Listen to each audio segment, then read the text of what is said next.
Hey, everybody, it's Kevin Kelly. I'm the host of Almost Live. And what are you doing, Bob? I you're the one who said let's go, and I wasn't ready, so it's on you. What do you mean? Yeah, You better be ready. I'm ready, baby.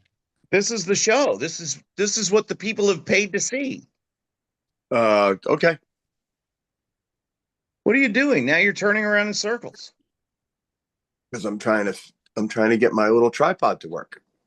Oh, I There we see. go. I think that's as good as we're gonna get today, baby.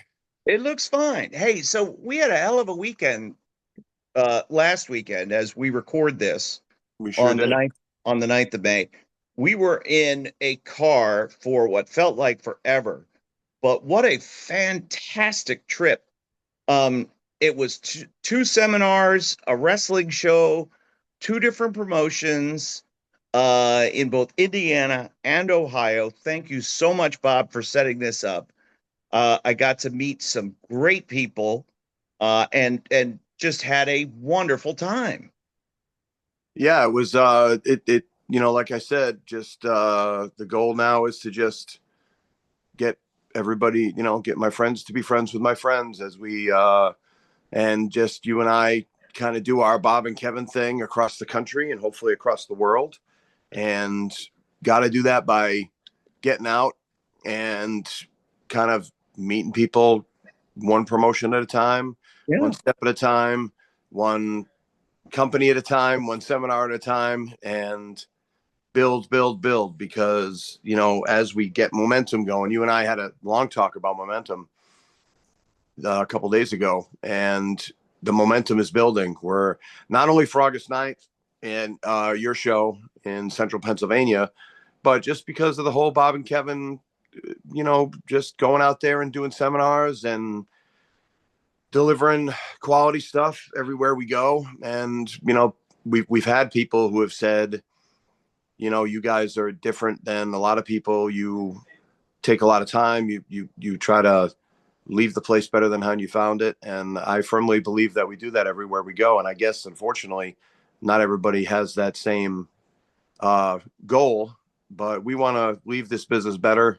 And I think that's what we did last weekend. So, yeah, special thanks to Brandon Xavier, Mega Championship Wrestling, and Jake Oman at White River Wrestling. Both great places, great schools. Brandon's right outside of Elyria, Ohio, right outside of Cleveland, Ohio. And Jake is at White River Wrestling. His dojo is right outside of Indianapolis. So we yeah, we certainly got to see the sights, and a little bit late on Friday, but we stayed extra, stayed as late as we could. Ended up pulling like kind of an all nighter. Went deep into the midnight hours, and but again, if it does happen, that I can't promise that we're not going to be late again for something because of traffic or you Yeah. know it happens, but we will show up, we will deliver, and we'll kick butt for you every time. You guys drove about 1,600 miles last weekend, correct? Yeah, it was I think by the time I was finished it was well, with everything it was close to 2,000. Yeah, so but it was, Crazy. yeah, it was a lot, but it was, again, we got the only real challenge was really the over big challenge was getting there. The ride back was just easy, easy 10 hours. It was So an easy 10, and really the trip Friday, we they picked me up right on time, and we were all set to get there. And as we drove, there would just all of a sudden be, Noah's Ark off to the side. Why is there a big wooden boat there? Oh, because the huge monsoon rain would start to come down from Manchuria. monsoon rain, Great. monsoon. Rain, monsoon rain. Um, and so we're keeping Jake in the loop and letting him know. And all day long, it's like, hey, we're gonna get there 7:30. We're gonna get there at 8. No problem, no problem, no problem. We finally didn't get there until after 9, Yes. and everybody was there. Everybody was able to stay. A couple of people dipped out as soon as we were done, as we were kind of putting a bow on things because they had to work in the morning or something like that. White River Wrestling is a small promotion outside of Indianapolis. They have different events there. It is a um I don't how long has Jake had that school? Do you know? I don't know. I mean, I know Jake's been wrestling for almost 20 years. So, Right. uh, One of the nicest wrestling schools, dojos, however you want to describe it, yeah. that I've ever been into. Um, just set up perfectly. Not big, doesn't have to be. It's not four rings and a bunch of shiny weights. It's meat and potatoes, exactly what you need, but it's clean. It's so clean and beautiful.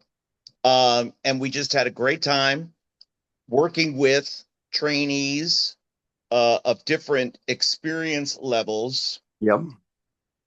Three women wrestlers who all three, I think, can go places and do things. And Jake Ullman's fundamentals as a teacher are world class. His students are set up for success, and you're going to know your fundies when you leave that place. Sometimes, Bob, that's not always the case when you go to different schools, correct? Yeah. I mean, it's often. And I think you and I, one of our jobs is going to be stressing the fact that how important this is. And that's why we're strongly endorsing. And you know what? When we went to Brandon's, we hadn't been to Brandon's school yet. Jake, we just went to the school and trained. With Brandon, I've known Brandon a long time, and I trained his people 5 or 6 years ago, probably pre-pandemic. That's how long ago it was. And I hadn't been there since then.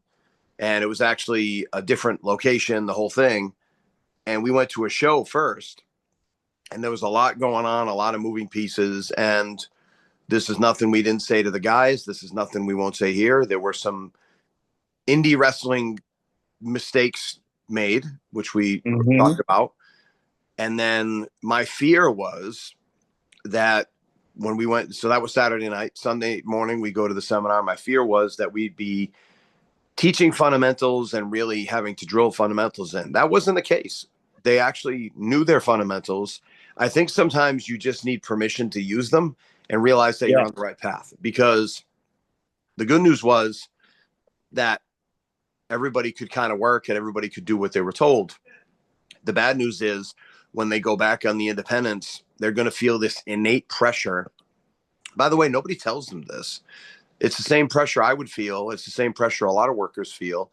You go out and everybody else is kind of doing this one thing. Hi, puppy. Oh, well, Which that's one is Oliver. that's Oliver? Okay. I always hear him, but I don't see him. He's the Um, newbie. yeah. Oh, the new guy. Okay. Hello. Nice to meet you, Oliver. But the innate pressure to go up, steal the show, quote unquote, or uh, stand out, or Mm-hmm. develop your brand, which is in quotations because I'm a huge brand guy and a huge marketing guy. But if you don't do it right and you do it at the expense of other people, it's not really, you're stepping on the show and you're taking away from the show instead of adding to the show. So, Right. but we had I was pleasantly surprised. And I was very pleased, and I was happy for Brandon and happy for you that you guys got to meet, because Brandon is a very interesting guy, and a guy who Yeah. cares and tries to come across like the a-hole. And I think he's a little more sensitive, a little more caring than he likes to let on. Hope I'm not killing the gimmick. But there's a lot of it made me feel good about independent wrestling. It made me feel good that we could go and we could remind them that they're not only are they doing the right things, but they can be kind of a voice for the right things in independent wrestling if they just kind of stick with it and keep going. And We I told think they get scared that they're doing the wrong things. we told everybody that they have to take what we taught and apply it, not just here at Mega Championship Wrestling, not just for Brandon Xavier, but when they go to other shows. Because again, in the Cleveland area, in the Ohio area, northern Michigan, et cetera, or northern Ohio, southern Michigan, there's a ton of shows and a lot of opportunities to wrestle. Um, but there is that we want to give the audience what we think they want. And what we think they want is what they see on TV. And what we stress to them is that the live event audience is different than the audience that watches on television, and that these people are buying the experience of wrestling, and we have to give them permission to cheer and boo. and we want them to cheer and boo. And the way that we know that we can get them to cheer and boo is with the fundamentals, the foundational pieces of wrestling, of telling a physical story built around identification of who is good and who is bad. And good is good and bad is bad, and good is better than bad. Bad has to cheat to get the advantage over good.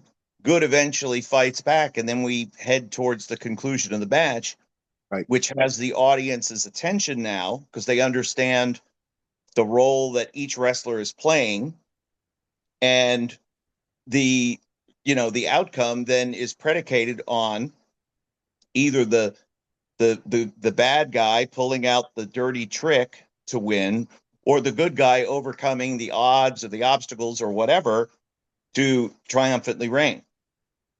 Everybody that goes to these independent shows, Bob, we stress this all weekend long, they're in on it. They know what they're watching. And they are there to have that experience, to be able to cheer and boo and let some sound out that they don't do when they watch TV. They might shout at the TV every once in a while, but they're not cheering or booing like they would at a live event. And that's all they want to do is go and make noise. So by giving the wrestlers permission, like you said, to wrestle this certain way, to kind of quiet some of that unspoken peer pressure, to sort of wrestle like everybody else, by doing that, they'll get the audience engaged in their match, and that builds your brand because they'll remember you for the guy that, oh, I really liked that one guy. His name was, I really liked, I enjoyed booing the heel. They'll say it that way. He really made me mad. I bought a shirt from each of them at the end of the show because I enjoyed their match so much. Right. And yeah. That consistently. Right. And it's the fact that it's not now, I hate you and I'm going to key your car and I'm going to meet you after the match and throw stuff at you. It's more, you go up to the person and say, man, you had me for a minute for that 15 minutes. You made me feel like a kid again. You really got me going. And I'll tell you what, you're good at your job. You really wound me up. And, and by the way, heels, you can play that off any way you want. You can be in on it or you can not be in on it, but you can say, oh, that's all business in the ring. That's all business. That's, I'm a different guy outside the ring. I do that to use the crowd to my advantage or whatever. Like you don't even have to expose the business if you don't want to. You just, there's plenty of boxers and there's plenty of, I didn't get mad when Rhea Ripley and what's her face were hugging backstage, because you see boxers hug all the time. You see MMA people hug all the time. It's not the end of the road. It's not the end of the world, and it's fine. Nobody will lose any sleep or business over it. There's been, but we definitely don't have to show them all the magic. And I would prefer that we not show them the magic. I would prefer that we kind of keep the magic to ourselves, just put on one heck of a show and make them feel like they're in on it. I think Penn and Teller do a great job of this. Penn and Teller will do a trick where they say, this is how we did the trick. And it's really kind of like a false front where they show you how to do one trick, but while they're showing you how to do one trick, they do another trick that they don't tell you how to do. And even if you ever watch like, what is it, Fool Me or the Penn and Teller show, right, they will talk around a lot of things where they'll use code words or they'll say, oh, it really, this seemed, I don't want to talk out of school, but this seemed like it was a ABC, whatever. And that to the magician means, yep, that's how I did it. And it won't be anything that they say out loud, but it'll be kind of, again, giving it to you on one level where they're not insulting your intelligence, but not telling you every single thing you need to know. Even when you watch documentaries about how movies are made, they don't really get too nutsy boltsy and tell you everything that needs. They're still doing it on a very surface level because most people don't want to get that deep into it. Most people don't care. Most people aren't interested in getting that deep into it as much as we think they do, because our social media sees us engaging in that. So that's where they push us. But remember, our world is very small in that aspect, where it's probably less than 1% of actual wrestling fans participate in a lot of this noise. And I know how funny that sounds, but it's maybe in WWE, it's 5% of people that complain and talk about this person's push and talk about this. it's really a very small crowd. So I think we need to remember that when we're wrestling and we're promoting and we're engaging the mainstream audience. They do not care about your angles. They do not care about, you know, this long diatribe you have on Facebook. They care about the live experience. So anything you can do to drive them to the live experience, whether it be promos, trailers, come see us, that kind of stuff is really going to engage the crowd a lot more. So When you have a live spectator at any sporting event, you are drawing casual fans. And more so, if you go to a college football game or an NFL game, those fans are a lot more engaged in the nuts and bolts, and there's general managers all in the seats, and everybody's like, this guy should be cut, this guy should be starting, this guy should be that. Okay. But football is king, and everything else is second place.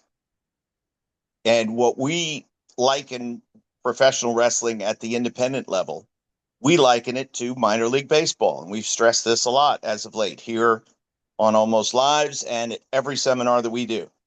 You are drawing people who will go to minor league baseball once a year, maybe twice. And that's if there's a special, there's good weather, there's a reason to go, there's another. Yeah, they're going to a baseball game, but they're just going to the baseball game to go to do something. Now, can they get into the game? Well, that depends on the game.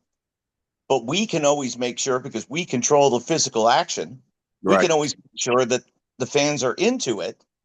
And the story that they will tell afterward is, did you go? Yes. Did you have fun? Oh, yeah. The kids had a great time. Mm-hmm.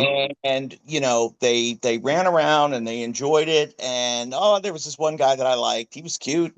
Or this one guy was really like being the bad guy. And he was making me upset. And would you go back? Yeah, sure. Probably next year we would go.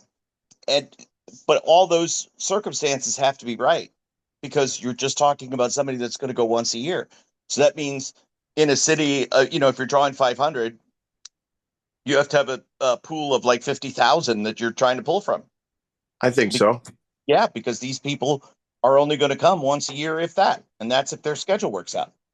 So what we found, this weekend is, and because we got a lot of great feedback, we've asked, when we do seminars, we ask for feedback. Tell us what you thought. Send us a questionnaire. Send us your thoughts, things that we could do better, things that you learned. Would you have us back, kind of thing?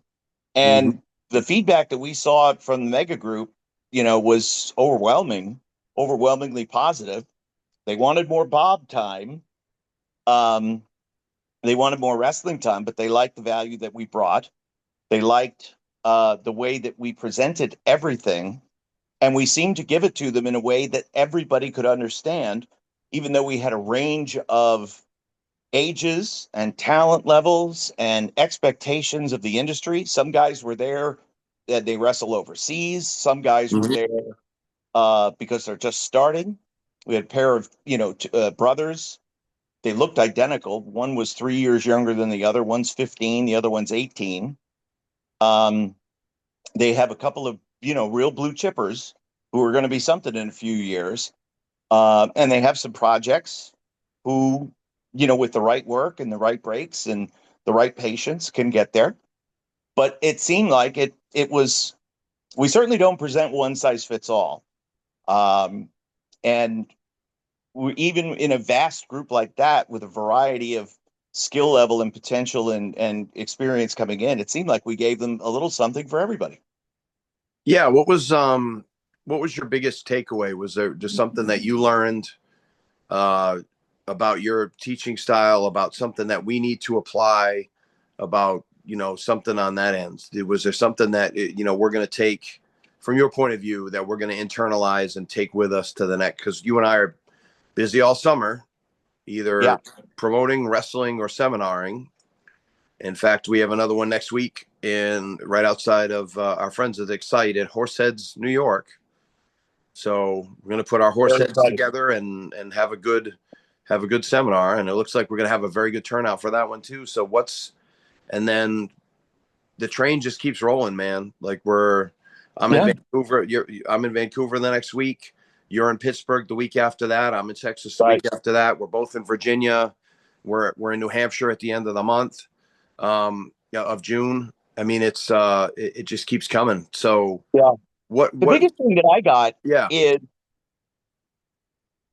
because again, we cater the message to the audience, and having just seen the guys that Excite the night before, I was able to, because I watched all the matches, or rather at Mega, excuse me. Yeah. At Mega the night before, I was able to highlight things that they did or did not do to accentuate the points that I was making. And so that was beneficial. So having us in for 2 days is great, because if there is a show and a seminar, if the seminar follows the show, like a Saturday night, Sunday morning, combo, it's wonderful, because then I can watch and I'm seeing just about everybody for the first time. And then I can go back after first impressions and say, okay, as I make a point regarding, connecting with the crowd, or letting your guard down, or being open to, the teachings that we're making. And I'm saying, in your match, for example, there was opportunity there to do this or that. So I think that works really well. I also loved how the fact that you and we have an idea about what we're going to do and what we're going to teach, but we don't sit there and game plan it for hours. But as I'm doing my thing in one area and you're doing your thing in another, I'm realizing that we are teaching the same thing. So that's good. We are on the same page. And it's not one message necessarily, but it's a consistent philosophy. And that's the thing. I come from a much more television background, whereas Bob kind of came up through the wrestling ranks. And yet both of us now, with our collective experiences, both doing television, because Bob did television later after he had worked his way up through the ranks. And I started in TV and then kind of went backwards to learn more and came up that way. We have such a vast knowledge of what we do, and it's translatable, it's digestible. It's the same thing that we talk about in the seminar, about giving the audience what they want to see and making it easy for them to understand. One of the good things that we do, and is that we just give of ourselves and make it so everybody can understand it, because we go in with the servant heart. Our palms are open, man. We give everything to them. We hold nothing back. No. And when we're done, we've left the place, as you said earlier, better than how we found it. Well, and that's the idea, right? And then so the message I learned was, and also obviously we don't go in winging it, as they say. No. We don't go in winging it. We have a basic plan, but we talk to the trainers first. What are you looking for us to do? And that's always a great question to ask for people starting out doing seminars and people starting training, starting to train people, run a class. What are the expectations? Mm-hmm. And there was a nice, very nice post I just shared about, and you and I actually do a podcast on this that I'll release next week. It was one of our on the road podcasts about, the whole, like, should I cut a promo? Should I not cut a promo? We didn't get into the controversy about it. We got into, here's the solution to the problem. So we give you some great solutions, absolutely free, and check it out when you can. But I had a very nice post about, and you'll dig this one. You should go back and read it. I did it today. I shared it, and I'm sorry I can't shout the person's name out because I can't remember. But it was about the reason a lot of this stuff is happening is because there's no communication, and there's no communication of expectations. And I know you talk Right. about that a lot. So promoters should say, this is what we expect. This is what we do around here, and request it politely, but firmly, as in this is what we do, but we should be courteous and professional when we ask. We should never tell, we should ask. And these are things that everybody will do if they're asked. And then we don't rant and rave. A lot of times promoters rant and rave about nobody sharing the poster, nobody this. But if somebody kindly reminding them, hey, if you don't mind, could you share the poster 3 times this week? Monday, Wednesday, Friday, set an alarm on your phone. If you have a page, do it automatically. You can post it. A lot of times I'll just do it so it's automatic. I'll just change the wording a little bit and post it so I don't have to worry about it. So there are ways to do this without saying no one shares the poster anymore. No one cuts promos. No one does this. No one helps. No one. Well, instead of doing that, which does nothing and just makes people mad, just make the expectations clear. This is what we do around here. And if you're not comfortable with it, if it's not something you feel you can do, that's fine. I had another, and I have, you and I have friends everywhere. I had another person very high up in the company. And I actually shared this. It's actually Blake, one of the announcers with NXT, and he said I could share it. So this isn't really a behind the scenes thing. But Blake's like, if you don't want to do promos, that's fine. I can respect anybody's decision. But as a promoter, I'm going to just move on and probably use somebody else, because it's not because you didn't quote record the promo. It's because I asked you to do something and you seemed very put upon, and it aggravated you, and it gave you either anxiety or it made you mad. And I just want a chill show. Again, talked about it this week on our first one that it was an hour and a half. I put it out yesterday. You should really listen to it, especially if you want to work for us. But it's a lot more than just us grabbing ass and saying nice things about each other. There's a lot of learning moments in there. But there's going to be enough stress just running a really smooth, good show. There's going to be plenty of stress with something not coming through, something not happening. There's always going to be little fires to put out. I don't want to deal with talent issues. I'm going to have 2 people there, Tim and Amanda, who are going to be very good about putting up a nice little firewall around you and me, and handling problems before they get too big, killing the monster while it's small. But I love and respect them too much, and they're too valuable to us, where I don't want to piss them off to the point where they're like, well, why are we dealing with all these babies? So first of all, we're not going to hire babies. And I don't mean baby faces. I mean babies, like people who are acting like children. So first of all, we're going to do that. Second of all, we're going to minimize, because we're going to relate our expectations and our standards here, which aren't really going to be super crazy nuts. I think they'll be pretty standard. But a lot of the nonsense is just going to go away, because that's the thing I hate the most about wrestling is the foolishness.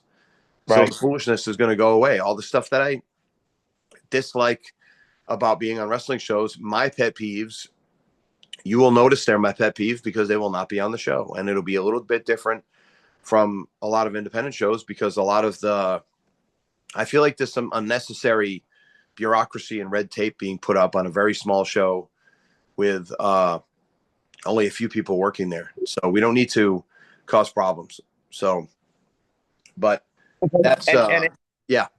And Bob, it's everywhere. A lack of communication and a lack of expectations plagues just about every business. Oh yeah. Because people are afraid to speak up. They're afraid they're going to offend. They come from a good place. They're not intentionally sandbagging communication so that everything screws up. They're just not strong at it. And they are in a position of leadership and may not necessarily know that you don't have to tell everybody what to do. You're paying good people to do a good job. You just have to tell them what you want. You're right. And if you have a clear vision, you have to communicate it. And if you don't, it's not necessarily on the end user. It's on you, because you're the one who's writing the check to have the person do the job. Just like you can't micromanage them, you have to let them do their job. On the front end, you have to tell them what you want. And a lot of times things come across as disorganized or whatever because different people are doing the same thing and there's overlap and bleed through and all of this. And it can be handled on the front end with communication. When you do a presentation, you tell them what you're going to tell them, then you tell it to them. And then afterward, you tell them what you told them. Mm-hmm. And so I am like passionate about communication. It drives my wife crazy. I will talk, I will over talk every situation, but that's what I'm good at. Yeah. And by doing that, it sets the expectation that you have to communicate back to me. You have to tell me where we are in the process of completing the task that has been assigned. It's Yeah. not I have to oversee you and tell you how to do it. I just need to know that it's being done. And that's it. Um, because we have so much big picture focus, you and I, that listen, we're not going to be setting up chairs. We're not going to be putting the boards in for the ring. We've hired people to do that. We don't have to worry about sweeping up afterward because we've hired the building. They're going to do that. We just have to go in and deliver with all the pieces that we brought together. So no matter the business, you have to be a good communicator, and you can't be afraid to lead, and you can't be afraid to step on a toe every once in a while and to ask for things. Yes, it's uncomfortable, but as a business owner, as a business leader, as someone put in charge, it's your responsibility to do that. You can't just say, well, they didn't do it. Maybe you didn't tell them. So whether we're talking about videos for shows or whatever, it's on you to set those expectations.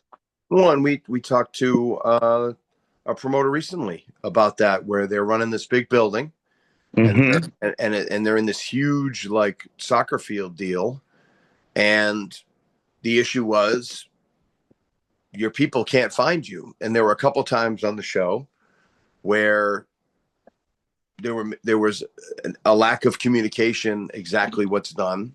And I said, WWE has a finish room for a reason, because we bring everybody in and we sit them down and we tell them exactly what we need, go over some odds and ends. Maybe they have input. Maybe I have it all. We all have it clear in our head. And then we go, great. Can you please go get the next match? And then the next match comes in. We do the same thing. If that's not available like an office, then you can just go to the talent and you can deliver these finishes and tell them exactly what you need and have everybody you need in that match on the same page. And if they aren't here yet, you tell the people that you can, and then you revisit it and bring people over again. Again, if it's a house show with 7 matches, we really shouldn't have to have 90, we shouldn't have 7 Garrison finishes that end in an exciting conclusion. And Eddie Graham, the ghost of Eddie Graham, is watching over us proudly with our 3.5-minute finish with 4 people running in. I don't think we have to do that. I think that's probably limited to maybe 1 finish per show or per every other show. Pretty much every finish should be kind of fairly basic. I mean, might be some complications, but we can, especially if we're just meeting up with people and on a 1-on-1 or a 1-on-4, if it's a tag match basis, clear it up, bring the referee, enter it in, make it all happen. And I think a lot of the miscommunication from that show we were recently on would have been mitigated if the person was in one place. They could come up to him and he could say, this is what I want. Get everybody involved. Everybody else stay here. Could you please go get these 3 other people? We need them for this situation. Bring them over. Right. Again, if there's no meeting room, then we can just get in a corner of a room or a chair where they're getting dressed. I need this, this, this, and this. You got it? Good. Come up with your version of that. Come back to me and let me know what it is. And if I don't hear from you in a half an hour, I'm going to come see you. That's it. If I'm centrally located in one spot or in a given area, Mm-hmm. then everybody can come find me, as Right. opposed to me having to, burn my 10,000 steps in the first hour that I'm in the building, trying to find everybody and communicating one part of it and then communicating the other part when I find the other person. No, you person, go get me A, B, and C because they're involved in this match. A, B, and C come over, communicate everything to everybody. Is everybody clear? Okay, good. Now go get me D, E, and F. And by the way, F or C in these two examples are the referees. And then we can move on. But the if and a lot of business owners, and this isn't just wrestling, they feel like they have to be in charge of everything and not allow the people that they paid to do their job. Right. So what you wind up, in trying to serve everybody is you serve no one. Yep. So we had some good, and again, the guy who's putting on the seminar, and we're getting paid to be there. Sometimes you might think, ooh, is that an awkward conversation? No, man. We have to make everybody better. And ultimately, it's the owner of the school, it's the trainer of the school, it's the man who runs the promotion. And in Mega's case, it's one guy. He has a good team of people around him. But and it seemed like there were a lot of thought leaders that were part of Mega that were also at the seminar. Even though they're in non-wrestling roles, they were there at the seminar and they had to hear what we had to say. Well, that says to me that these people are bought in. Yeah. And it says to me that they want to get better and they want Yep. to do their jobs better. I had a couple of people reach out because, again, like I always do, send me promos, and I don't care what you've done prior to me meeting you. I want you to start over based upon what we've spoken about here at the school today. And I've gotten some, but I've also gotten some, hey, I'm in this role in the show. One of the referees sent me a thing. One of the senior ref sent me a thing saying, I know you don't want to hear a promo from a referee, but what can I do to be a better referee? And I specifically laid out 3 things that all referees need to know. Mm-hmm. And it has to do with ring positioning, it has to do with credibility, and it has to do with treating the athletes with respect. It's a big thing that referees, I think, need to remember. When you're starting a match as a referee, I believe you don't need to start by yelling. You're asking for a break. You're asking for cooperation.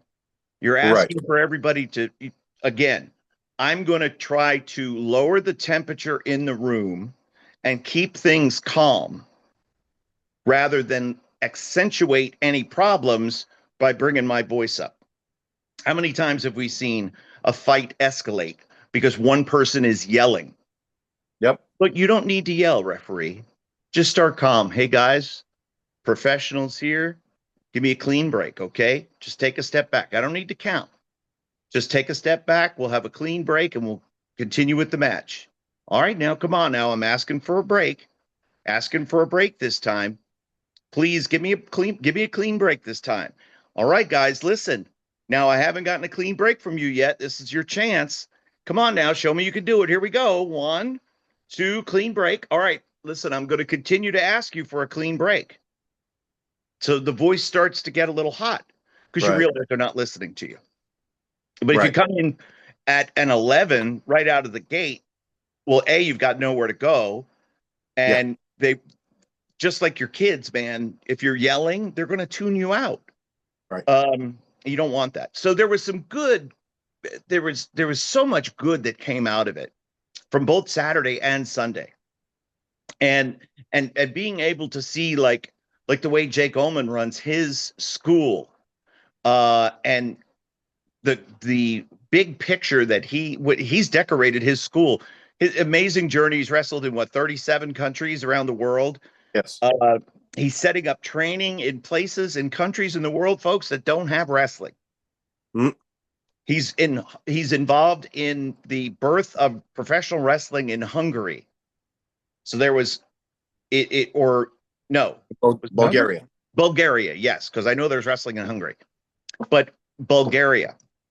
And he said, now there were some Italians who came in, but it was mostly an Italian product with Italian wrestlers. But these are wrestlers specifically from there, from Bulgaria. And he's developing a culture now. And he's got pictures all over the wall of all of these journeys that he's been on, plus a flag from every country that he's wrestled in. So when you come in there and you might have big goals and big dreams, or you might not, but you realize, man, this wrestling thing is worldwide. Yeah. Because it's a language that transcends any language barriers. Everybody understands it. Everybody can see it and get it without understanding the native language that the wrestlers in the ring may speak. Yeah. Yeah. So as we wrap up here, where are you going to be this weekend? All right. So as we record this on Friday, tomorrow afternoon, tomorrow morning, starting at 10 a.m., I'm going to be at the 90s WrestleCon at the Men in Sports Arena in Morrisville, New Jersey. Tommy Fierro puts on a great event. And I'm telling you, fans, New York, New Jersey, tri-state area, Philly, Pennsylvania, everywhere. It is so easy to get to and so much fun. It starts at 10. There is going to be a 30-minute Q&A that I'm going to be a part of that starts at 3. And then at 3:30, there's live wrestling. All right. So if you want autographs from 90s wrestling people such as Eric Bischoff, Ken Shamrock, Mark Merrow, Dan Severn, the list goes on and on. The whole, basically, if you were a star in the 90s, man, chances are you're going to be at this show tomorrow. So I'll be there signing autographs. Plus, I'm also going to be signing people up for our mailing list for the promotion. And I'm also going to show the logos off and tell everybody what the company's name is. Ooh. We'll be making that announcement here very soon for our debut event on December Saturday, August 25th, 7 a.m. No. Christmas Crush Wrestling is not happening. What do you mean? I just saw a commercial for it.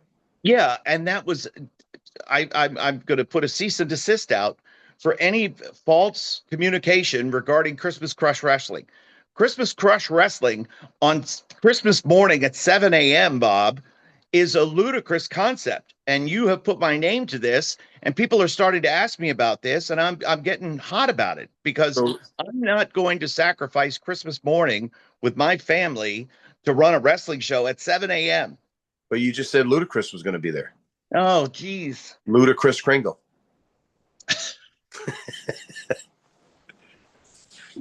I'm a babyface. I'm Ludacris Kringle. Write that down. It's good. Yes. But we had, so I'll be cluing people in as to what that is. And just, again, people are coming to me now, and it's wonderful. I've had so many great people reach out. I have communication going on. People reached out to me this week from the local media market. We're going to have cooperation from the Downtown Carlisle Association. We're going to have, we've got cooperation from Carlisle Events, the people that run the Carlisle Fairgrounds and all those great car and truck shows they have all summer long. I'm going to be making appearances there, plus connections in the local media market, radio advertising, and I'll be doing appearances. Bob, how about this? I'm going to be doing appearances at dirt tracks around central Pennsylvania. Dirt track racing is a big thing here, and whether it's at Williams Grove or at BAPS, fans are going to see me this summer coming up. Fantastic. And I'll be at, later on today, as we record this on Friday, May 9th, I'll be at Top Rope Promotions defending the Top Rope Promotions tag team titles with Tough Tim Hughes. And then tomorrow I go to Mid-Atlantic Territory Wrestling in Yorktown, Virginia. And so that's the busy weekend for us. And then next week, Horseheads, New York, May 17th. Come join us. And the beat goes on. So we are going to sign off here. Hope you guys have a great weekend. I'm going to try to get this up ASAP. And thank you for everything. Looking forward to another wild weekend of wrestling. Thank you very much. I'm your host, Kevin Kelly. And for my co-host, Bob Evans, we'll see you next time. And just like we always say, Bob, I'm the babyface.